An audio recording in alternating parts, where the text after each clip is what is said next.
अस्सलाम वालेकुम दोस्तों, छा हाल वाला तव्हांजो। उम्मीद है तव्हां सभु ख़ैरियत सां हूंदो। दोस्तों, अॼु जी हिन इंट्रस्टिंग वीडियो में जंहिं टॉपिक ते असां ॻाल्हाईंदासीं उन टॉपिक जो नालो आहे शहीद हकीम मोहम्मद सईद।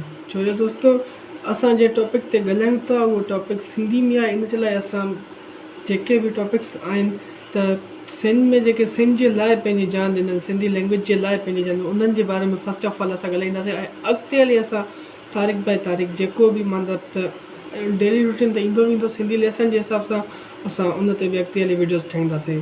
त दोस्तों, बिना टाइम वेस्ट किए शुरू था कयूं अॼु जी हिन वीडियो खे। ॾिसूं था त हीउ लेसन असांखे छा सिख्या ॾिए थो। ऐं हिन जी सिख्या जा जेके हासिलात आहिनि उहे आहिनि त मुल्की मुशाइरनि बाबति ॼाण हासिलु करणु। ऐं सेकंड ते अचे थो त हकीम मोहम्मद सईद जी ख़िदमतनि खां आगाह थियणु। थर्ड ते अचे थो त मुनासिबु जवाबु चूंडणु। छो जो दोस्तों, हिते जवाबु चूंडणु मतिलबु त हीउ लेसन आहे जेको बुक मां कढियो वियो आहे, इन जे लाइ हिते जवाबु ॾिनो ऐं असां हिते जवाबु जेके तव्हांखे ऑन स्क्रीन ॾींदासीं। ऐं थर्ड ते अचे फोर्थ ते अचे थो त मरतब लफ़्ज़नि जी ॼाण हासिलु करणु। 5 ते अचे थो ख़त लिखणु। 6 ते अचे थो ज़मीर इस्तिफ़ाम जी वस्फ़ करणु। त दोस्तों, शुरू था कयूं हिन वीडियो खे ऐं ॾिसूं था हीउ लेसन असांखे कहिड़ो दर्स ॾिए थो।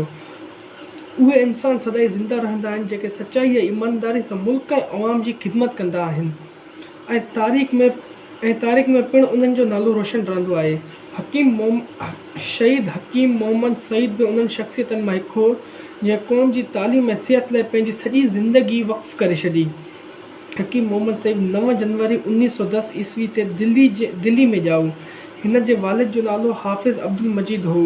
हकीम मोहम्मद सईद अञा 2 सालनि जो मसो हो त संदसि पीउ गुज़ारे वियो, जंहिं करे हिन जी पालना ऐं तरबियत संदसि वालिदा राबिया हंदी ऐं वॾे भाउ अब्दुल हमीद कई।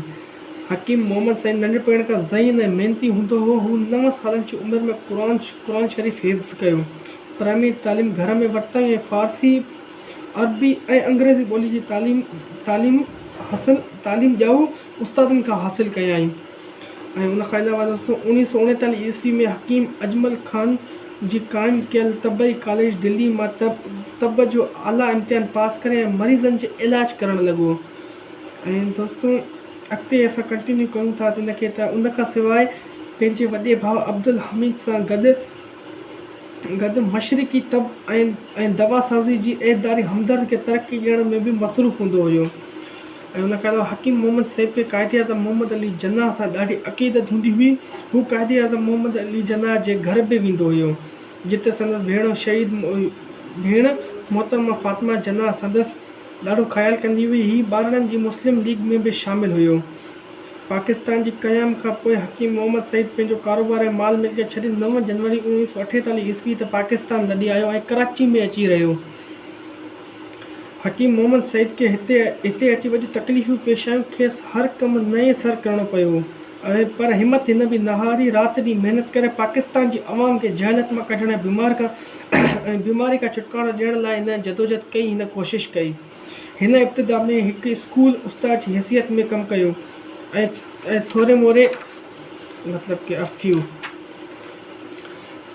सां हमदर्दी दवाख़ाने जी शुरूआति कयई।